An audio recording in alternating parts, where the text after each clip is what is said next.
အားလုံးပဲမင်္ဂလာပါနော်အခုတစ်ခေါက်ကတော့ဆရာဟင်းလက်ဘာသာပြန်ဆိုရေးသားထားတဲ့အစ္စရေးညဉ့်ကြီးရှိများဆိုတဲ့စာအုပ်ကိုဆက်လက်ဖတ်ပြပေးမှာပဲဖြစ်ပါတယ်နော်အခန်း16အသေးကိုပြန်လဲအသက်သွင်းလွန်ခဲ့သောနှစ်2000ကျော်မှအိုးဟောင်းတစ်လုံးကိုပြန်လဲတူးပေါ်လိုက်သောအခါထိုအိုးဟောင်းထဲရှိစွန်မလွန်စေးကိုစိုက်ကြည့်သောအပင်ပေါက်တီကိုတွေ့ရ၏မြင်းများအံ့ဩစရာကောင်းပါသည်။တစ်ချိန်ကဤနေရာသည်စွန်ပလွန်ပင်တော်ကြီးဖြစ်မည်အရှိအလဲပိုင်းတွင်စွန်ပလွန်သည်စီးပွားရေး၏အဓိကအစိတ်ပိုင်းတစ်ခုဖြစ်၏ဒေါက်တာဂျိမ်းစ်ကိုဒေါ်၏ပေးစာများထဲမှလုံးဝအုပ်တုံယူသွတ်တော်စိတ်ကူတက္ကရာ82ခုနှစ်ကအဝိုင်းဝန်းခံရသောဂျူးတပုတ်များသည်မာဆာတာတွင်အစုလိုက်ပြုံလိုက်တက်တည်ခဲ့ကြ၏သူတို့ကရောမလက်အောက်အချခံရတာအထက်တေရကပုံမြတ်သည်ဟုခံယူခဲ့ကြ၏နောက်ထပ်နှစ်ပေါင်းများစွာကြာပြီး1963ခုနှစ်နိုဝင်ဘာ14ရက်နေ့ကရီဂယ်ယာတင်ဆိုသောအစ္စရေးမဟာဗျူဟာပညာရှင်ကသူရေတီများကိုဦးဆောင်ကထိုနေရာသို့ရောက်လာကြ၏ဂျူးရောမဘရင်မဟာဟီရို၏တောင်ထိပ်ခံတဲ့နေရာဖြစ်၏ယာတင်တို့အဖွဲ့ကသူတို့ဘာတွေရှာတွေ့ကြမည်ကိုကြိုမသိကြသို့တော်တူးဖော်ရင်းနှင့်အပြက်စီးကိုတွေ့ရ၏မိသွေးတုံဖြစ်နေသောအုတ်ကန်များရွှေတင်ကားများကြေးပြားများနှင့်ဆုပ်ပြတ်တက်နေသောအဝတ်များကိုတွေ့ရ၏ထိုရက်ပို၍ခက်နက်နက်တူသောအခါပြိုပြက်နေသောနန်းတော်များကိုတွေ့ရ၏တင်းငယ်သောရေကူးကန်၏အတွင်းထဲတွင်အနီရောင်ဆက်များတွေ့ရရာသွေးဟုထင်ရ၏အနီးတစ်ဝိုက်ဆက်တူတော့အမျိုးသမီးငယ်တဦး၏ပြန့်ကျဲနေသောယူရီကိုတွေ့ရ၏အဆူလိုက်အပြုံလိုက်တက်တည်ကြသောလက္ခဏာတွေလည်းတွေ့ရ၏ထိုဒေသ၏၆တွေ့သောရာသီဥတုကြောင့်အမျိုးသမီးများ၏ကျက်ဆံမီရှိရှိအညိုရောင်ကို2000မပြတ်မစီတွေ့ခဲ့ရ၏ဤစပင်သည်သာရာသီဥတုကထင်းထင်းထားပေးသည်မဟုတ်တောင်ထိပ်နာတွင်အိုးတစ်လုံးကိုတွေ့ရ၏ထိုအိုးကရောမခေရှိကြသောအိုးဖြစ်၏ထိုအိုးထဲတွင်တစ်စိများကိုတွေ့ရသည်သိပ္ပံပညာရှင်များကစစ်ဆေးကြည့်တော့ယူရို၏စွန်ပလွန်စေးတွေဖြစ်ကြောင်းသိရ၏လွန်ခဲ့သောနှစ်2000ကတောက်ွယ်သွားသောစွန်ပလွန်စေးတစ်မျိုးဖြစ်၏ထိုစွန်ပလွန်စေးများကိုအာဘူလန်တက္ကသိုလ်သို့ပို့၏ဆယ်စုနှစ်တစ်ခုကြာသည့်အထိထိုသစ်စစ်များကိုမတို့မထီကြ2003ခုနှစ်တွင်ဗြိတိန်သိပ္ပံပညာရှင်ဆာရာဆာလွန်ကဤအစိတ်များအကြောင်းကိုသိသွား၏သူကရုခဗေဒနှင့်ဂေဟဗေဒပညာရပ်ဆိုင်ရာပါရဂူဖြစ်သည်သူကလွန်ခဲ့သော10နှစ်ကျော်ကအပင်များကလူတို့၏ယောဂများကိုမိတို့ကုသနိုင်မှုကိုသူရေသနာလုံးနေသူဖြစ်၏အစ္စရေးတွင်တူဖော်သောမြို့ဟောင်းများထဲမှရုခဗေဒဆိုင်ရာရုပ်ကြွင်းများရရှိကြောင်းသူသိ၏ထို့ကြောင့်ယခုစွန်ပလွန်စေးများကိုခြေရာခံလိုက်ပါကအပင်ပြန်ဆိုင်ကြည့်ရန်ကြိုးစား၏နိုင်ငံတော်ဝန်၌ရှေ့ဟောင်းသူရေတီများနှင့်စကားပြောမိရင်ဆာလွန်ကသူရေသနာပညာရှင်အီဟိုနာဂတ်အကြောင်းသိသွား၏မာဆာရာဒူဖော်ရာတွင်ရရှိသောသစ္စာများအကြောင်းခြေရာကောင်းမိသွားသည်ဆာလွန်ကံကောင်းနာကသူမိခင်နှင့်နဂါမိခင်ကတငယ်ချင်းတွေထို့ကြောင့်သူတို့နှစ်ဦးစကားပြောမိကြ၏မင်းယူများယူနေသလားကွယ်ဘာဖြစ်လို့ဒီလိုလှုပ်ချင်တာလဲဘာဖြစ်လို့မလုပ်ရမှာလဲရှင်ဆာလွန်ကသူ့အကြောင်းပြခြင်းနဲ့သူခိုင်ခိုင်လုံလုံရှိ၏အချို့ကပုံမြင်တွေတင်နာတွေသို့သောအစစ်အမှန်တွေလည်းရှိရှေ့ဟောင်းသစ္စာများကိုအပင်ဆိုင်လင်းရှင်းနိုင်သည်ဟုအချို့သိပ္ပံပညာရှင်များကပြောပြ၏1995ခုနှစ်က UCLA သိပ္ပံဌာနမှဂျိန်ရှင်မီလာနှင့်နိုင်ငံတကာရုက္ခဗေဒပညာရှင်များကတက်တန်း1300ရှိကြာသေးတစ်စိတ်ကိုတရုတ်ပြည်မြောက်ပိုင်းရှိကောနေသောရေကန်တစ်ခုမှရရှိခဲ့ကြ၏သို့သောတစ်စိတ်ကိုရှင်အောင်မြည်သူမှမဆိုင်နိုင်ခဲ့ကြသူရေသနာ6လလုပ်ပြီးနောက်ဆာလွန်ကနဂါကိုသူ၏ရှာဖွေကြည့်ရှုမှုများကိုတင်ပြ၏နဂါကသဘောပေါက်လာ၏ထို့ကြောင့်ဘိုင်လန်တက္ကသိုလ်မှရှေ့ဟောင်းရုခဗေဒပညာရှင်ပေါမောက္ခတော်ဒီဂျန်ဂီစလက်ထံမှသစ္စာများကိုတောင်းပေး၏2005ခုနှစ်နိုဝင်ဘာတွင်ကီစလက်ကရီမင်မိုရှိစီလွန်၏အိမ်သို့ပေါက်ချလာ၏သူကပလတ်စတစ်ဘူးများနှင့်စနစ်တကျတူမီလာသောသစ္စာတွေကိုပေး၏နို့နှင့်ပြားရည်မြည်မှယူသွတ်နေသောပညာရှင်များရှေ့ဟောင်းမြေထဲပင်လယ်ဒေသမှလူများကဗီတာမင်ဓာတ်သတ္တုဓာတ်အာဟာရဓာတ်အမြင့်ဓာတ်ပါဝင်သောစွန်ပလွန်ကိုအဓိကထားစားသုံးကြ၏လွန်ခဲ့သောနှစ်ပေါင်းထောင်ပေါင်းများစွာကဂါလိလီပင်လယ်မှပင်လယ်သည်ထိမြင့်မြတ်သောမြေဖြစ်၍စွန်ပလွန်တော်ကြီးဖုံးအုပ်နေသည်ဟုသမိုင်းပညာရှင်များကပြော၏ထိုဒေသရှိလူများအတွက်ဤစွန်ပလွန်သည်များကဖူလုံ၏အချို့သောစွန်ပလွန်သည်ကိုအချင်းဖောက်ကဝိုင်းချက်ကြ၏အချို့ကလည်းပင်စီများကိုခုတ်လဲကအိမ်ဆောက်ရာတွင်သုံးကြသည်အစ္စရေးနှင့်ပတ်သက်၍တမန်ကျမ်းစာတွင်နို့နှင့်ပြားရည်ထွက်သောမြေဟုတင်စားကြသည်မှာစွန်ပလွန်ကိုရည်ညွှန်းခြင်းပင်ဖြစ်သည် ထမရာစုနှင့်ဒုတိယရာစုတွင်ယောမများကရှေ့ဟောင်းအစ္စရေးလူမျိုးများကိုမောင်းထုတ်ကြရာဂျူးလူမျိုးတို့သည်ဆွန်ပလွန်မီတွေရောအစ်စ်တွေပါတည်သွားကြ၏ဂျူးတွေကတပီတရွာမှနေ၍မကြခင်မှာပင်ဤဆွန်ပလွန်မျိုးတွေတုံးကုန်၏ဘာကြောင့်လဲဟုကအသေးချာမပြောနိုင်ဇီယွန်ဝါဒီရှေ့ဦးလူတွေအစ္စရေးတို့ပြန်ဝင်လာသော19ရာစုနောက်ပိုင်းတွင်မူသူတို့တည်ဆောင်လာသောဆွန်ပလွန်မျိုးတွေကအီရတ်ဘော်ဂိုရိုနှင့်အီဂျစ်မှမျိုးတွေဖြစ်ကြ၏အချို့ကကယ်လီဖိုးနီးယားမှတဆင့်တည်လာကြ၏ဆက်လွန်ကအစ္စရေးတို့၏မူလဘူတာဆွန်ပလွန်မျိုးကိုသာနိုင်ငံတော်ဝန်တွင်ပြန်ဆိုင်ခြင်း၏သို့တော်ဘာလို့ရမှန်းမသိထို့ကြောင့်ရှင်သန်နိုင်သောစိုက်ပျိုးရေးပါရက်ကိုအီလိန်ဆိုလိုဝီထံပထမဆုံးသွားပြီးအကြံဉာဏ်တောင်း၏ပထမဆုံးဖုန်ဆက်တော့ကလရာကအံ့ဩဟန်နှင့်ပြန်ပြေးဘာရှင်ကကျမကိုဒါမျိုးလုပ်စေချင်လို့လားဟုတ်ပါတယ်မဖြစ်နိုင်စရာမဟုတ်ပါဘူးစူးစမ်းကြည့်ကြရအောင်သူကဥပမာတွေပြောပြ၏ရှင်မီလာ၏အညောင်ထွက်လာသောကြားစိနှစ်တစ်ထောင်ကြာဘူးစိကိုအပင်ပေါအောင်အမေရိကန်တို့ဆက်ပြိုခဲ့ပုံစသဖြင့်နောက်ဆုံးဆိုလိုဝီလည်းသဘောတူလိုက်၏ဆိုလိုဝီကဆွန်ပလွန်စိကိုတည်တည်ချာချာသူရည်သနာလောက်တာ3 လကြာ၏ထို့နောက်စမ်းသက်၏ပထမဆုံးသူကအပေါ်ရန်ခွန်တွေကိုပြပြောင်းသွားရန်ရင်နှွေးနှိမ့်စိမ့်ထို့နောက်ဟော်မုန်းသေးထိုး၏ပြီးတော့အင်ဇိုင်းနှင့်အာဟာရပါသောမြေဩဇာကျွေး၏ပြီးတော့အစိတ်ကိုမြေကြီးရဲ့မြုပ်ကရေကိုတစက်ချင်းချလောင်ပြီးထို့ကြောင့်အစိတ်ကရီဝလာသည်2005ခုနှစ်ဇန်နဝါရီ19ရက်တွင်ဂျူရို၏တစ်ပင်ပွဲတော်နေတွင်အစိတ်ကိုစား၏ရတပတ်ကြာတော့အစိတ်မှအညောက်တွေထွက်လာသည်ကိုတွေ့ရသည်တိတ်ကိုအံ့ဩသွားတာပဲအရင်က3 ရက်တခါစောက်ကြည့်တယ်ခုတော့3 မိနစ်တခါစောက်ကြည့်ရပြီဟုသူကဝမ်းသာအားရပြော၏ပထမအရွက်ကလေး2 ရက်ကအဖြူရောင်တိတ်ပြီးတော့အားကောင်းဟန်မတူတတိယအရွက်ကျတော့ပုံမှန်အရွက်လိုဖြစ်လာ၏သူစောက်ကြည့်၏ဇွန်လမှာတော့သူသေးချာပေါက်ပြောရသွားပြီတကယ်ကိုအမခံပါပဲမဖြစ်နိုင်ဘူးဆိုတာမရှိကြောင်းတသေးပြလိုက်ပါပြီအဖိုးတွေကိုမလိုအပ်ဆက်လွန်နှင့်ဆိုလိုဝီတို့၏စမ်းသပ်ချက်များအောင်မြင်မှုအကြောင်းသိရသောအခါလူတော်များများကမယုံကြည်ကြတန်တရားရှိနေကြ၏အချို့ကသူတို့2 ဦးကိုကြောင်သွားပြီဟုထင်ကြ၏အချို့ကတစ္ဆေတွေကသူတို့ပြောတဲ့တက်တန်မရှိနိုင်ဟုဆိုကြ၏သူတို့အယူဆတွေမှားနေကြောင်းတသေးပြလို့၍တစ်ပင်မရရှင်2 ဦးကအစိတ်ပိုင်းချို့ကိုဆွစ်ဇာလန်သို့ပို့က DNA စစ်ခိုင်းရလက်ကနှစ်ပေါင်1990ရှိပါပြီတဲ့ရောလင်းနှစ်50တိုးလင်းနှစ်50ထို့ကြောင့်ဤဆုမလိုစေးဆိုင်သည့်နှစ်သည်ခရစ်တော်မပေါ်မီ35မှ65တိရှိမည်ဖြစ်၏ရောမတို့မဝိုင်းရမီကာလကဖြစ်၏ဆိုလိုဝီကသူစိုက်ပျိုးထားသောအပင်ကိုသူ၏စိုက်ပျိုးရေးတည်တံ့ channel တွင်ပထမ2 နှစ်ထား၏ပြင်ပမှခေတ်သစ်ယောဂတွေမဝင်ရောက်စေရန်ဖြစ်၏ထို့နောက်မှအပြင်ထုတ်ဆိုင်၏ခြံဝင်းတော့ကတ်ထားရ၏ဆလွန်နှင့်ဆိုလိုဝီက၎င်းပင်ကိုမတူဆဲလာပင်ဟုအမည်ပေး၏တမန်ကျန်သားထဲမှပါသောအသက်969နှစ်ရှိသောအသက်ရှိဆုံးပုဂ္ဂိုလ်ကြီးအမည်ဖြစ်၏ယခုတွင်ဤအပင်က10 ပေအမြင့်ရှိနေပြီအရွက်စိန်တွေကဖဖနှင့်ကြွားဝင်နေပြီအခုတော့ဒီအပင်ကတိတ်ပေါ်ပူလာဖြစ်သွားပြီကဘာလက်ခီးသေးတွေတောင်တကူတကလာကြည့်နေကြရတယ်ဟုအီလီရိုဤခင်မွန်မိုက်ကယ်ဆိုလိုဝီကပြောသည်ပြဿနာတစ်ခုတော့ဖြစ်ရှိတယ်မတူဆဲလာကစွန်ပလွန်အဖိုးပင်ထို့ကြောင့်၎င်းကဝုံမုံထုံနိုင်သည်သို့တော်၎င်း၏အမပင်ကသာအတီးတီးနိုင်အဖိုးပင်တွေကစွန်ပလွန်လုပ်ငန်းမှာမလိုလားအပ်တဲ့အရာပဲဟုဆလွန်ကပြော၏ဆိုလိုဝီသည်နောက်ထပ်စွန်ပလွန်စေး6 စိတ်ကိုလည်းရှင်းသန်အောင်ဆိုင်နိုင်ခဲ့၏မကြခင်နှစ်များအတွင်းတွင်သူကအမပင်ဆိုင်ပြီးမတူစီလာနှင့်မျိုးပိုင်းနိုင်လိမ့်မည်ဟုယုံကြည်ထား၏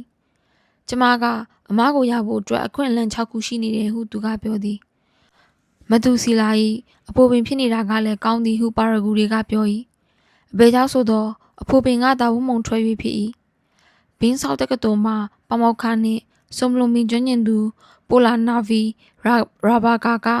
ရှေ့ခေတ်စွန်ပလွန်ပင်ပြန်လည်ရှင်သန်မှုကိုအလုံးမင်းအံ့ဩနေ၏နှစ်2000ကမျိုးစေ့ကိုပြန်လည်ရှင်သန်အောင်လုပ်နိုင်တာကိုကနဲတဲ့အရေးချင်းမဟုတ်ဘူးဒါဟာအခြားနည်းပညာတွေကိုဖွံ့ဖြိုးလာအောင်လက်ပွင့်ပေးတာပဲဟုသူကပြောသည်မတူဆဲလာဝုံမုံကိုအာရက်ကဘာအထူးသဖြင့် UAE နိုင်ငံသို့ယူသွားကထိုဒေသရှိစွန်ပလွန်ချမျိုးများနှင့်မျိုးဆက်ကြည့်ပြီးဘယ်မျိုးကအကောင်းဆုံးလဲဆိုတာစံသက်ကြည့်တဲ့တယ်ဟုသူကပြောပြ၏အကယ်၍ဆက်လွန်နှင့်ဆလိုဝီတို့ကသာအမပင်ကိုရှင်သန်အောင်ဆိုင်နာလင်စဉ်းစားကြတစ်ခုပေါ်လာ၏ဒီစွန်ပလွန်မျိုးကိုဘယ်လိုနာမည်ပေးမလဲယေရှုစွန်ပလွန်လို့နာမည်ပေးတဲ့နယ်ဟုလူအချို့ကဆို၏ဒါတော့ကျမလည်းမသိဘူး ဟာရော့ဆွန်ပလွန်လို့နာမည်ပေးရင်တော့လူတွေစားနိုင်ခြင်းမဟုတ်ဘူးလို့ကျမထင်တယ်ဟုဆိုလိုဝီကပြောသည်တမချန်းစာလာဆေးပညာရှေ့ဟောင်ဆွန်ပလွန်မင်းကိုပြန်လည်ရှင်းသန်အောင်လုပ်ပြီးနောက်ဆလွန်နဲ့ဆိုလိုဝီတို့ကဤနည်းပညာကိုသုံးကအခြားသောမျိုးတုံးပေါက်ပြောက်ကွယ်သွားသည့်အပင်များကိုပြန်လည်အသက်သွင်းရန်ကြံစည်ဆလွန်ကတိုက်ကြီးသုံးတိုင်းမှာရှေ့အောင်သူတေသနာပညာရှင်မျိုးဗီဇပညာရှင်များနှင့်ရေဒီယိုကာဗွန်ကျွမ်းကျင်သူများကိုဖိတ်ကာရှေ့ခေတ်သစ်စိတ်များကိုအတူတကွစင်သက်မှုလုပ်ရန်ဖိတ်ခေါ်၏ဤအဖွဲ့ကရှေ့ခေတ်အစ္စရေးလူမျိုးများနှင့်ရှေ့ဦးခရစ်ယာန်များသုံးစွဲသည့်အစီများကိုပြန်လည်ဖော်ထုတ်ရန်စဉ်းစားကြ၏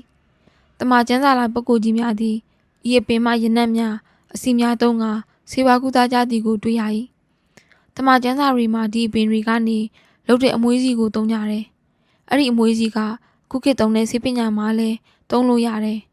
အထူးသဖြင့်ရောင်နာရန်နာကိုကုတဲ့နေရာပေါ်ဟုဆိုလိုဝီကပြော၏မတူးကျန်းထဲတွင်ပထမရာစုခေတ်ကပညာရှိသုံးဦးသည်အရှိတ်ဘက်ကောင်းကင်မှတောက်ပသောကျင်းနောက်ကိုလိုက်ပါရင်းနှင့်အဲသဟမ်တို့လမ်းလျှောက်လာကြသည်တနေရာတွင်ယေရှုလာတာကိုတွေ့ကြ၏သူရှိတွင်ဒူးထောက်ချလိုက်ကလက်ဆောင်တွေရွှေတွေအမွှေးစီတွေပေး၏အချို့ပညာရှင်များကမူအပင်သုံးပင်ကိုရွှေဟုတင်စားခြင်းဟုဆိုကြသည်မာရီနှင့်ယေရှုကိုစေကူရန်ဟုဆို၏ဤအပင်များသည်ယဟန်မင်းကြီးများသုံးကြသော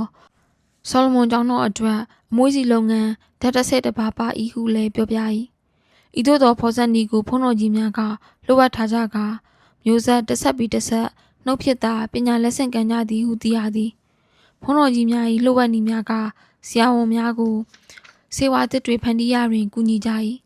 ဆလွန်ကဤရှိအောင်အပင်ငယ်များကိုပြန်လည်ရှင်းသန်အောင်လုပ်နိုင်လင်တည်နိုင်သည့်ယောဂများကိုယခုခေတ်တွင်ကုသနိုင်သည်ဟုယုံကြည်ထား၏မိုးဆက်ဤကြံငါခြင်းဓမ္မသစ်ကုံအန်ဆလန်တို့ထဲတွင်အပင်အမျိုးအစားပေါင်းရာကျော်၏အမိပါ၏ထိုဒေသရှိလူများကဤအပင်များကိုအာဟာရအနေနှင့်စားသုံးကြ၏ဝပြုပွဲများတွင်သုံးကြ၏ကျေးလက်ဆေးပေါ်ရာတွင်သုံးကြ၏လွန်ခဲ့သောနှစ်20ကျော်ကပင်ဆလွန်နှင့်သူ့အဖွဲ့ကရှေ့ဟောင်းသမားတော်များဖြစ်ကြသောမီမိုနီဒီစ်ပလီနစ်အဘူအလီအဟူစိန်အီဘင်အဘဒူလာ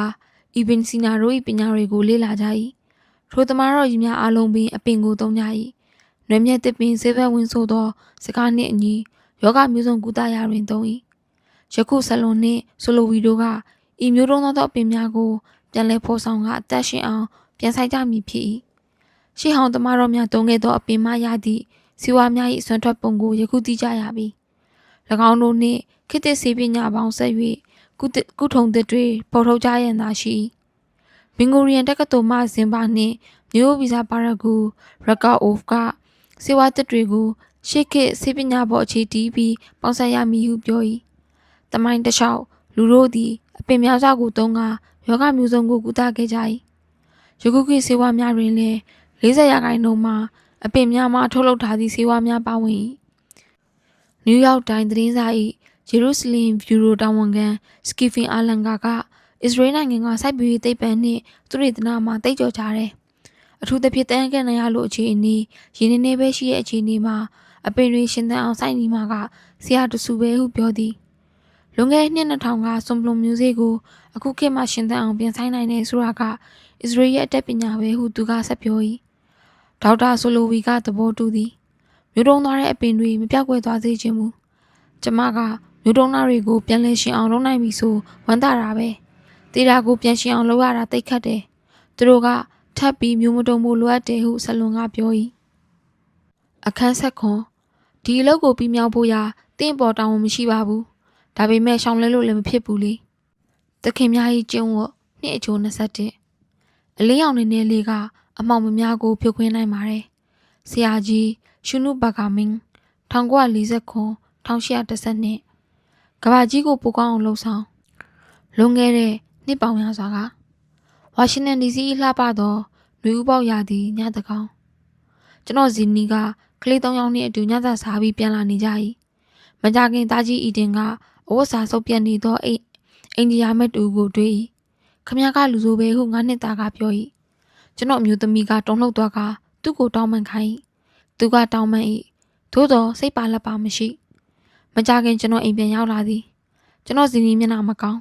ဘာဖြစ်တာလဲဟုမေးကြည့်တော့သားကြီးအီတင်အကြောင်းသူကပြန်ပြောသည်သားကြီးအီတင်လာစမ်း ဖက်နှက်စီညဝတ်အင်ကြီးအပေါ်မှာအနှွေးတွေထပ်ဝတ်လိုက်ခုကျွန်တော်ကတာကြီးကိုပြောလိုက်ဘယ်တော့မှလည်းဖေအထူးအလုပ်ကိစ္စပေါ့ကွာကျွန်တော်တို့လန်ထိတ်ကိုရောက်လာပြီကျွန်တော်သူ့ရှိမှဒူးထောက်လိုက်ကသူ့မျက်နှာကိုတက်တက်ကြည့်လိုက်ဟိုလူကြီးကိုလူဆိုးလို့တားပါဖြစ်လို့ပြောလိုက်တာလေသူ့ကိုကမကောင်းလို့လားသူ့ဝတ်စားတွေကစုပ်ပြတ်နေလို့လားသူဘာမှပြန်မပြောနိုင်နောက်ထပ်လမ်းဆက်လျှောက်ထို့နောက်တစ်ခါရက်လိုက်ကျွန်တော်လမ်းဘေးမှာထိုင်ချလိုက်ပြီးသူ့ကိုရခင်ကမိကုန်းများကိုထပ်မိကားတွေကဘေးမှာတဝီဝီဖြစ်မောင်းနေကြအဖေတို့အိမ်ကစီကံငါချက်ကပါလေတားကခိတာစင်စားကတလုံးချင်းပြန်ဖြေစိတ်ကောင်းထားပါလောကကြီးကိုပိုကောင်းအောင်လုပ်ပါတိတ်ပြီးကြိုးစားပါဘယ်တော့ဘယ်အခါမှလက်မြောက်အရှုံးမပေးနဲ့အချိန်တိုင်းကောင်းအောင်နေပါကျွန်တော်ကမှန်နေဆိုတာခေါင်းငိတ်ပြလိုက်တားကချက်ချင်းသဘောပေါက်သွားသည်တားမသွားပါတယ်အဖေတားဒီလူကြီးကိုနောက်တစ်ခါတွေ့ရင်ဇီတာခါလုပ်ပါမယ်ဇီတာခါဆိုဒီမှာဟီဘရူးဘာသာအလူဒနာပြုခြင်းတရားမျှတခြင်းကျွန်တော်ပါထိုလူကိုလိုက်ရှာကြအတော်မောင်းလာပြီရင်သွားရင်လာတွေလည်းရှင်းလာပြီပစည်းလေးများအော်တန်ကိုပင်ကြားလာလူကြီးကိုအခြားလူနှုတ်နှင့်အတူလမ်းနောက်တနေရာတွင်ထိုင်နေသည်ကိုတွေ့သူတို့အားလုံးပင်အဝတ်အစားဆုပ်ဆုပ်ပြပြတွေလေထဲတွင်ကျင်ငယ်နှံပြန်လာကျွန်တော်ကတားလက်ထဲပတ်စံနေထည့်ပေးလိုက်ကျွန်တော်ရင်တွေခုန်နေထိုသူများကိုမသိမှားများမှားသွားလိမ့်မလားဟုစိုးရိမ်မိသူတို့တွေအရက်များမူနေကြသလားသူတို့ကိုစော်ကားရဲဆိုပြီးထကြံကြမလားဒါကိုဒေါသတကြီးဘလို့တုတ်ပြန်ကြမလဲထိုတွေးများကိုဖယ်ရှားလိုက်လူကျူးမင်းတို့ကျွန်တော်တို့ကိုစကားနည်းနည်းပြောခွင့်ပေးပါကျွန်တော်သားကခမ ्या ကိုတခုခုပြောချင်လို့ပါဟုအရေးဆုံးပြီးကျွန်တော်ကပြောလိုက်သူတို့ကအုံနောက်ချောက်သွားပုံရဤတင်ကသူစော်ကားမော်ကပြောမိခဲ့သောသူစီသွားကပတ်စံပေးတောင်းပန်ဖျားသခင်ဆောင်မပါစေဟုထူလူကြီးကပြန်ပြောလက်ဆွဲနှုတ်ဆက်ကြဤတင်ကသူ့ကိုပြုံးကြည့်သူ့အဖော်တွေကလည်းပြုံးကြည့်နေကြဤတင်ကိုသူတော်ကောင်းလေးဟုသူတို့ခေါ်ကြသူတို့ကိုနှုတ်ဆက်ပြီးပြန်လာကြအိမ်သားရောက်ခါနီးတွင်ခဏရက်ပြီးကျွန်တော်သူ့ရှိမှဒူးထောက်ထိုင်လိုက်ယခုဘာလုပ်ပြီးပြီလဲဤတင်ကဂုံယူဝင့်ကြသောလေသံဖြစ်ပြန်ပြေဖေသားတို့ကမ္ဘာလောကကြီးကိုပုံမကောင်းမအောင်လုပ်ခဲ့ကြပြီနော်ပြောလိုက်တာဖေရဲ့ကျွန်တော်အီစာအုပ်ကိုဘာကြောင့်ရေးသလဲအီစာအုပ်တွင်ထူးခြားအံ့ဖွယ်ရာတီထွင်သူ15ဦးအကြောင်းကိုရေးထားသည်ကျွန်တော်အကြောင်းကျွန်တော်ပြန်ပြောရမည်ဆိုတာကစိတ်ကြီးဝင်သလိုထင်စရာဖြစ်သို့တော်လိုအပ်၍ပြောရအောင်မည်ဒို့မှသာအီစာအုပ်ဘာကြောင့်ရေးရကြောင်းစာဖတ်သူတို့သိရှိနားလည်မည်ကျွန်တော်အတွက်လည်းအတိတ်ပဲပူရှိမည်ကျွန်တော်ဒီလဲနာဇီတို့၏အစုလိုက်အပြုံလိုက်တပြက်ခံရသောဖြစ်ရမှလွတ်မြောက်လာသူမိသားစုမှမူဖွားလာသူဖြစ်ကြီးပြင်းတာကတော့နယူးယောက်မှာသို့တော်အစ္စရေးနိုင်ငံတွင်ငယ်ဘဝတစ်လျှောက်လုံးနေထိုင်ခဲ့မိကောင်ပေါအရွယ်ရောက်သည့်အထိအဘဲကြောင့်ဆိုသောကျွန်တော်မိသားစုကယဉ်ကျေးမှုဆိုင်ရာတမိုင်းဆိုင်ရာဘာသာရေးဆိုင်ရာတို့တွင်အစ္စရေးနိုင်ငံနှင့်ကွင်းကွာမနေကြလို့ဖြစ်ကျွန်တော်မမိသမျှပြောရရင်အစ္စရေးနိုင်ငံသည်အပြစ်အချို့အစွန်းထင်းချို့ရှိခဲ့သည်မှာမှန်သို့သောထူးခြားသောစွမ်းဆောင်ရည်နှင့်ပန်းမြောက်သောအောင်မြင်မှုများလည်းရှိကြကျွန်တော်ပထမဆုံးမှတ်မိတာက1989ခုနှစ်မတ်လ28ရက်ကျွန်တော်၏၄နှစ်မြောက်မွေးနေ့ရောက်ချိန်นี้ပါလွန်ခဲ့သော2ရက်ကအစ္စရေးဝန်ကြီးချုပ်မီနာချင်ဘီကန်ကအီဂျစ်မှအန်ဝါစဒက်နှင့်အင်ဖြူတော်မြက်ခင်တွင်တမိုင်းဝင်ငင်းငင်းရေးသဘောတူညီချက်လက်မှတ်ရေးထိုးခဲ့ကျွန်တော်မိသားစုကိုဘီကင်းနှင့်တွေ့ဆုံရန်နယူးယောက်စီးတီးသို့ဖိတ်ကျွန်တော်တို့ကဝန်ကြီးချုပ်ကိုဂါရဝပြုကြသည်ဝန်ကြီးချုပ်ကလည်းမိသားစုအချို့ကိုတွေ့ဆုံနှုတ်ဆက်ကျွန်တော်တို့ကဝန်ကြီးချုပ်တဲခိုရအိမ်တော်သို့ရောက်သွားသောအခါဝန်ကြီးချုပ်ကိုတွေ့ရမျက်မှန်ထူထူနှင့်အဖိုးအရွယ်ကြက်တည်ရှိပုဂ္ဂိုလ်ကြီးကကျွန်တော်တို့ကိုထိုင်မှဟုနေရပေးသူကကျွန်တော်ကိုမုတ်ချိုကန်လှမ်းပေးတော့ကျွန်တော်ကခုံပေါက်ကသူ့ပေါက်မော်သွားထိုင်သူကကျွန်တော်ကိုဟီဘရူးဘာသာစကားဘာပြောတတ်တယ်လဲဟုမေးသည်ကျွန်တော်တတ်တော်တလုံးတည်းသောစကားဖြစ်သည့်ရှလုံးလို့သာပြန်ပြောနိုင်သူကကျွန်တော်ကိုဖွေးပိုက်ကအစ္စရေးမှာနေတာကနိုင်ငံရဲ့အနာဂတ်အတွက်အရေးကြီးကြောင်းပြောကျွန်တော်အမေကလည်းဘေးကိုရောက်လာသဖြင့်ဓပုံဆရာတို့ကဓပုံတွေရိုက်ပြီးထိုနေ့ကဝန်ကြီးချုပ်ပြောသောစကားများအီဂျစ်နှင့်အစ္စရေးငြိမ်းချမ်းရေးသဘောတူညီမှုစသည်တို့သည်ကျွန်တော်နှလုံးသားထဲစိတ်ထဲဆွဲထင်ခဲ့သောအရာများဖြစ်ကျွန်တော်ဘဝတစ်လျှောက်လုံးလည်းမေ့မရနိုင်သည့်အချိန်ပိုင်းဖြစ်သည်နောက်တစ်နေ့တွင်အစ္စရေးသို့သွားသည်စိတ်လှုပ်ရှားမှုပျော်ရွှင်မှုတို့နှင့်အတူထိတ်လန့်စိတ်လျက်တွေ့ပါလာ လေရင်ဆိုင်ပြီးနောက်တဲအဖေးရှိကဘာရရက်မှဂျူရိုစုဝေယဌာနသို့သွား၏ကျွန်တော်ကတပီသူတပီသားသို့တော့အမိမိတို့ပြန်လာရ၍ရင်ခုန်နေ၏နှစ်အနေငယ်ကြားတွင်ကျွန်တော်မိသားစုကအမေရိကသို့ပြန်၏ကျွန်တော်ကလည်းနယူးယောက်ရှိပါမင်ဂန်ကျောင်းတက်၏မဟာဝိဇ္ဇာဘွဲအတွက်ကျွန်တော်ဂျေရုဆလင်သို့ပြန်ကဟီဘရုတက္ကသိုလ်တက်ရပြန်သည်ထိုမှတဆင့်ကျွန်တော်အာရက်ကဘာကိုဆက်လက်လာ၏အီဂျစ်နိုင်ငံသွားသည်ကိုင်ရိုမြို့တွင်နေထိုင်သည်အမေရိကန်တက္ကသိုလ်နှင့်အဲအာကတက္ကသိုလ်တက်သည်အဲအာကတက္ကသိုလ်ကဆွန်နီအစ္စလမ်ဘာသာဝင်တို့၏ထင်ရှားသောတက္ကသိုလ်ဖြစ်သည်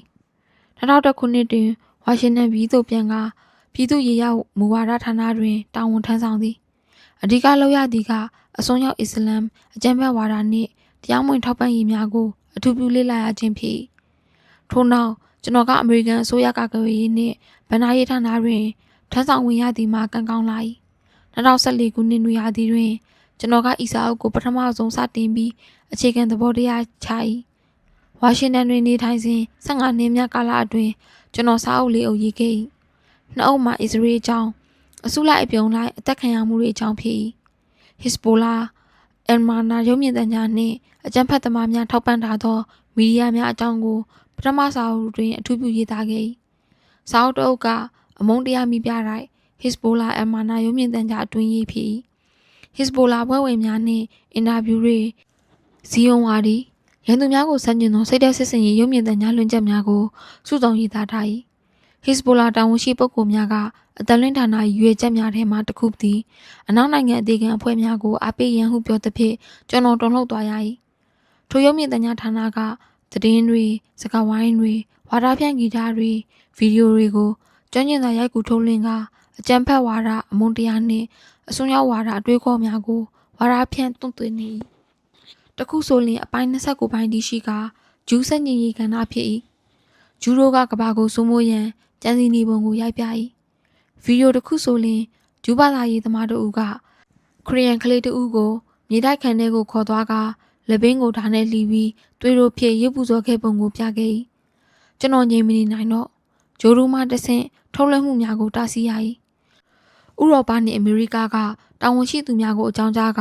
အကြမ်းဖက်ဝါဒအားပေးအတန်လွင့်ခြင်းကိုကန့်ကွက်ရန်တားဆီးရန်စာပို့ရ၏ဂျိုးတို့အတန်လွင့်ဌာန14ခုကိုလည်းစီယုံကဤအစီအစဉ်များကိုပိတ်ပင်ရန်ပြန်ကြားရ၏ကိုကာကိုလာပက်ပစီ Western Union Prada Gam El Sehe ကုမ္ပဏီကြီးများကိုလည်းဤရုံမြင့်တန်းများကိုအားမပေးရန်ပန်ကြားရ၏2016ခုနှစ်တွင်ဆိုရီအာရေဗျမှ RS နှင့်အီဂျစ်မှနိုင်ဆက်စသောအကြီးဆုံးဂျိုးတို့များကအာမန်နာကိုမထုတ်လွှင့်ရန်ပိတ်ပင်ခဲ့ကြ၏ဤသို့ဖြင့်အမုန်းတရားပြည့်နှက်နေသောသတင်းများဖြန့်ချိမှုကိုတတ်နိုင်သမျှတားဆီးကာကွယ်ခဲ့၏2010ခုနှစ်တွင်အီရန်၏ညက်ပတ်သောဗန်စနစ်ဆိုသောစာအုပ်ကိုရေးအီရန်၏ဗဏ္ဍာရေးကဏ္ဍနိုင်ငံတကာဗန်များကိုအသုံးပြုကာနျူကလ িয়ার လက်နက်တွေဝယ်ယူရာဇဝတ်မှုအကြမ်းဖက်ဝါဒကိုအားပေးအားမြောက်ပြုပုံတွေကိုဖွင့်ချရေးသားခဲ့၏ကျွန်တော်စာအုပ်ရေးရန်သူတေသနလုပ်ရင်းနှင့်အီဂျစ်ဗန်များနှင့်အပေးအယူအဆက်အသွယ်ရှိသောကမ္ဘာရဲရဲမှဗန်59ခုကိုပါတည်ခဲ့ရ၏ထိုထဲတွင်ဂျပန်မှဆူမီတိုမိုမစ်ဆို၏ဂျာမနီမှဒက်ရှ်ဘန်ဟော်လန်မှအိုင်ဒင်ပြင်သစ်မှဆိုဆိုင်ဂျီနာရာတို့ကိုပါတွေ့ရ၏နျူကလ িয়ার လက်နက်အားပေးသောနိုင်ငံတကာငွေကြေးဖွံ့ဖြိုးမှုလိုအပ်ချက်များကိုကျွန်တော်ဖွင့်ချခဲ့၏ဤစာအုပ်ထွက်ပြီးနောက်ကျွန်တော်ကမ္ဘာရဲရဲတွင်အစည်းအဝေးများခေါ်ရ၏အီရန်နှင့်အဆက်အသွယ်များရပ်ရန်ပန်ကြားရ၏အချို့ကလက်ခံ၏အချို့ကလက်မခံသို့တော်ထိုးထိုးလှုပ်ဆောင်နေစဉ်အစုလိုက်အပြုံလိုက်အသက်ခံစဉ်ကာလကကျွန်တော်မိသားစု၏ရွှေမျိုးတွေမြင်းများနှိမ့်ဆက်ညှဉ်းပန်းခံရမည်ပုံကိုအမြဲစဉ်းစားတွေးတောနေမိ၏ထိုစဉ်ကသာနာဇီတို့၏ဗန်သတင်းချက်လက်တွေကို1936ခုနှစ်တွင်ဖွင့်ချနိုင်ခဲ့ပြီးကမ္ဘာအင်အားစုကသာတားဆီးနိုင်ခဲ့လျင်အသက်တွေမြင့်မြတ်ချမ်းသာကြရင်မြင်သည်ထိုစဉ်ကအသက်ခံရသောဂျူး6တန်းထက်တော့ရော့နေသွားမှသိကြ၏လအနေငယ်အကြာကျွန်တော်သိရသည်မှာဂျာမနီဘဏ်အားလုံးကအီရန်ဘဏ်တို့နှင့်အဆက်အသွယ်ဖြတ်လိုက်ကြောင်းဥရောပနှင့်အာရှဘဏ်များစုမှာထိုနည်းအတူပင်မည်သို့ပင်ဖြစ်စေကျွန်တော်၏လုပ်ရကြောင်းရရှိသောရလဒ်ကိုကျွန်တော်ကျေနပ်ပီတိဖြစ်မိ၏နောက်ပိုင်းတွင်ကျွန်တော် policy အလုပ်တွေထက်စာရေးခြင်းပြောခြင်းဆိုခြင်းစိတ်ပိုလာ၏ကျွန်တော်တို့ပထမရင်သွေးလေးရပြီးနောက်ကိုယ်ပိုင်လုပ်ငန်းကိုထူထောင်သည် ဘဏ်လုပ်ငန်းနှင့်ဆက်ဆက်သော software လုပ်ငန်းလုပ်၏အလုပ်ကတိတ်မဖြစ်ဆက်ကြိုးစားရအောင်မည်ကိုကျွန်တော်သိသည်ယခုတော့ကျွန်တော် Israel အကြောင်းဆက်ရည်စရာရှိရည်မည်ပြောစရာရှိပြောမည် Israel အောင်မြင်မှုများနှင့်ပြဿနာများကိုတင်ပြမည်ထို့ကြောင့်ကျွန်တော်စာရေးပါသည်အမတ်ခန်းကြီးထွားလာပုံစီတူရင်မြည်တို့တည်ထွင်ခဲ့ပုံဒနာရီနှင့်ခေတ်သစ် Israel နိုင်ငံနှင့်မြည်တို့ဆက်ဆံပုံအကြောင်းတွေးမိ၏တတိယရာစုခေတ်တွင်အိန္ဒိယနိုင်ငံမှရှီဟာရန်ဘရင်၏နန်းတော်ရင်မြင်သည်အလင်းရောင်များဖြင့်လင်းချင်းနေ၏စီယာအပင်တဟာဆိုသူဝန်ကြီးတစ်ပါးကဘရင်ကြီးကိုကစားနည်းအသစ်တစ်မျိုးဖြစ်သောစစ်တူရင်ကိုတင်ပြရန်ရှိ၏ဝန်ကြီးကဖြစ်စေလိုသည်မှာဘရင်ကြီးအနေနှင့်သူပြည်သူပြည်သားများကိုကောင်းမွန်စွာဆက်ဆံစေလိုခြင်းဖြစ်၏ထို့ကြောင့်စစ်တူရင်ကစားနည်းကိုဘရင်ကြီးအားပြသ၏ဘရင်ကြီးကအလွန်ကျေနပ်ဝမ်းမြောက်ကဤကစားနည်းကိုအိန္ဒိယတပြည်လုံးမှဖျားเจ้าများတွင်ထိုင်ရန်မိန့်ကြ၏ဗိုလ်ချုပ်ကြီးများအတွက်စစ်စင်ရေးလေ့ကျင့်ရန်အကောင်းဆုံးနည်းဖြစ်ကဘာကြီးအတွက်လည်းလက်ဆောင်ကောင်းဟုသူကယူဆသည်မောင်မင်းလူရာတောင်းစီဟုဘရင်ကြီးကစစ်တူရင်တည်ထွင်သူဝန်ကြီးကိုမြင်မြွ၏ဝန်ကြီးကစစ်တူရင်ခုံပေါ်မှာအကွက်တစ်ကွက်တွင်ဂျုံစိတ်တစ်လုံးချပေးပါဟုတောင်းဆို၏ဒုတိယအကွက်တွင်ဂျုံစိတ်နှလုံးတတိယအကွက်တွင်ဂျုံစိတ်လေးလုံးစတုထအကွက်တွင်၈လုံးတစ်ကွက်ချင်းတွင်နှစ်ဆတိုးပေးရန်တို့ဖြင့်64ကွက်စလုံးအပြည့်ဂျုံစိတ်ချပေးရန်သာတောင်းဆို၏ဘရင်ကြီးကကြားတော့ဝမ်းသာသွား၏မောင်မင်းကတော်တော်ညံမရှိတဲ့သူပဲဒီလောက်ဆုလက်များတောင်းရသလားကွယ်ငါကမောင်မင်းကိုဒီထက်မကအများကြီးချီးမြှင့်ချင်တာဘရင်ကြီးကသူ၏မင်းချင်းများကိုခေါ်ပြီးစစ်တူရင်ခုံပေါ်တွင်ဂျုံစိတ်ချခိုင်းသည်တလားလောက်ကြာ၏32ရက်မြောက်နေ့တွင်ဂျုံ4ဘီလီယံဂရမ်တန်တရာခန့်ပေးခဲ့ရ၏ဘရင်ကြီးကဂတိမပြတ်ပဲဆက်ပြီးကြားတော့ပေးစရာမရှိသူတနိုင်ငံလုံးပင်ကုန်တော့သည်ဒါကဒနာရီလွန်ခဲ့သောနှစ်80မှစခဲ့သောအစ္စရေးနိုင်ငံ၏တရွေ့ရွေ့နှင့်စင့်ကဲတိုးတက်ပုံဖြစ်စဉ်ကဒနာရီမဟုတ်နိုင်ငံ၏တနင်္ထန်ရီမှန်ချက်နှင့်စိတ်ဓာတ်တို့၏အသည့်အပွင့်ပင်ဖြစ်၏နိုင်ငံကတည်၏တယံဇာတာဘာမှမရှိရန်သူပက်လဲဝိုင်းပြီးစစ်ပွဲတွင်ရင်ဆိုင်လူရေကနဲ့နဲ့သို့တော့တီထွင်မှုတွေကအမခံသူနိုင်ငံကိုရောကဘာကိုပါကျေးဇူးပြုခဲ့၏အစ္စရေးနိုင်ငံတွင်သူတွေတနာနှင့်ဖွံ့ဖြိုးတိုးတက်မှုဌာနပေါင်း300ကျော်ရှိ Apple, Amazon, Facebook, Google, Dingle, Microsoft စသည့်ကုမ္ပဏီကြီးများပိုင်ဆိုင်သောဌာနများဖြစ်၏တရုတ်နိုင်ငံအိန္ဒိယနိုင်ငံနှင့်အမေရိကန်နိုင်ငံတို့ကသူတို့၏ရေလိုအပ်ချက်များကိုဖြည့်ရှင်းပေးရန်အစ္စရေးထံမှအကူအညီတောင်းနေကြရ၏အစ္စရေးနိုင်ငံ၏အကောင်းဆုံးသောအထူးကျွန်းသောတက္ကသိုလ်များမှကမ္ဘာအရပ်ရပ်ရှိတက္ကသိုလ်များနှင့်ပူးတွဲကာတီထွင်မှုတွေလုပ်နေကြ၏စက်မှုဘာသာရပ်ဇီဝဗေဒရူပဗေဒဓာတုဗေဒပညာရပ်များတွင်ပညာမျှဝေနေကြ၏ဈေးရုံတွင်စေဝါထုတ်လုပ်ရေးလုပ်ငန်းတွင်စိုက်ပျိုးရေးလုပ်ငန်းတွေမှာအစ္စရေးကအဖက်ဖက်မှကူညီနေကြ၏အစ္စရေးနိုင်ငံကမျှော်လင့်ချက်မိပြတိုက်သပွဲဖြစ်နေ၏၎င်း၏နိုင်ငံသားများကပြည်တွင်းပြည်ပကမ္ဘာလုံးဆိုင်ရာစိန်ခေါ်မှုများတွင်ပါဝင်ကူညီဖြည့်ရှင်းပေးရန်အသင့်ဖြစ်နေကြ၏ဤစာအုပ်တွင်ဖော်ပြထားသောတည်ထွင်မှုများသည်နိုင်ငံ၏ကောင်းကျိုးကမ္ဘာ၏ကောင်းကျိုးကိုလုပ်ခဲ့ပေးကြ၏ကမ္ဘာကြီးကိုပုံမကောင်းမွန်လှုပ်ဆောင်ပေးခဲ့ကြ၏ဂျူလူမျိုးများသူတို့တမိုင်းဝင်ဌာနသို့ပြန်လည်လာရသောအချိန်တွင်ကျွန်တော်ဤနေရာတွင်နေထိုင်ရသည်မှာကျေနပ်ဖွယ်ကောင်းလာ၏ဝန်ကြီးချုပ်ဒေးဗစ်ဗီဂိုရီယန်တခါကပြောဘူးသည်အစ္စရေးနိုင်ငံမှာတကယ်အရှိတရားကိုသိသူအဖို့အံ့ဩဖွယ်ရာတွေကိုလည်းယုံကြည်သူဖြစ်ရမယ်အစ္စရေးကအံ့ဩဖွယ်ရာမှဖြစ်ထွန်းစေသောနိုင်ငံဖြစ်၏ဂျူးနိုင်ငံသည်ကမ္ဘာ၏ထောက်တနေရာမှအစ္စရေးရင်သွေးများကိုခေါ်လာကသူတို့၏ရှေ့ဟောင်းကတိကိုဖြည့်ဆည်းပေးခဲ့၏နိုင်ငံကအသည့်သို့သောရှေ့ဟောင်းကျမ်းစာစကားလုံးများနှင့် Liberal Democratic ဝါဒပေါင်းစပ်ထား၏ကျွန်တော်ရင်သွေးများကိုအီစာအုပ်၏အနောက်ဘက်အခန်းမှာဆက်လက်ရေးသားရန်ချန်ထားခဲ့ရာသူတို့ကတည်ခြင်းမှရှင်ရင်တို့အာဏာရှင်လက်အောက်မှလွတ်မြောက်ခြင်းတို့စစ်ပွဲများမှသည်ကြွယ်ဝချမ်းသာခြင်းတို့ရောက်စေမည်၎င်းတို့သည်ကျွန်တော်၏မျှော်လင့်ချက်များကိုစောင့်ခြင်းပေးမိတာဖြစ်သည်ဒီနေ့တော့ဒီလောက်ပါပဲနော်အဆုံးထိနားထောင်ပြီးလို့အားလုံးကိုကျေးဇူးတင်ပါတယ်နော်